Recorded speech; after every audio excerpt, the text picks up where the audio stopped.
This is a chapter from REMORANDOM Everything Interesting Volume 1 by REMO Giuffré. It's called Fugu. The Japanese delicacy fugu, or blowfish, is so poisonous that the smallest mistake in its preparation could be fatal. The fish's liver is filled with a chemical known as tetrodotoxin, an extremely deadly compound vastly more potent than cyanide. It's believed that a single blowfish has the toxic capability to kill 30 humans.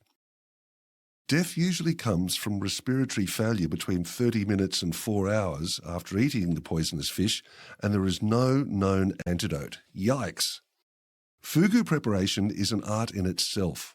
Fugu chefs consider themselves the elite in Japan's highly competitive culinary world. Training lasts at least 2 years, and then there is a practical test to get a Fugu chef's license issued by the relevant city government. A third fail each test. Fugu is an expensive delicacy in Japan, and the restaurants that serve it are among the finest in the country. People are willing to pay for the assurance of the Fugu chef license mounted on the restaurant wall.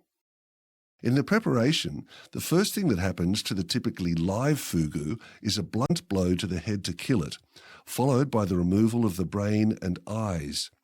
The skin, greenish and mottled, is then removed along with the guts. Each component is carefully placed in a metal tray marked non-edible and later returned to the fish market for disposal and incineration. Special knives are used with blades tempered by a swordsmith to a keen edge. The sharper the knife, the thinner the fugu sashimi, traditionally arranged as petals in the shape of a chrysanthemum flower, on a plate that often bears a pattern, thereby revealing the transparency of the fish to maximum effect. That's a very Japanese detail. Other parts of the fish are cooked in various ways, e.g. shabu-shabu or fugu stew. A single mistake could mean death for a customer. 23 people have actually died in Japan after eating fugu since 2000, according to government figures, but most of the victims are anglers who rashly tried to prepare their catch at home. For the Japanese, the flavour and texture of fugu is the thing that keeps bringing them back. But for tourists, playing the equivalent of Russian roulette at the dinner table is partly the attraction of the dish.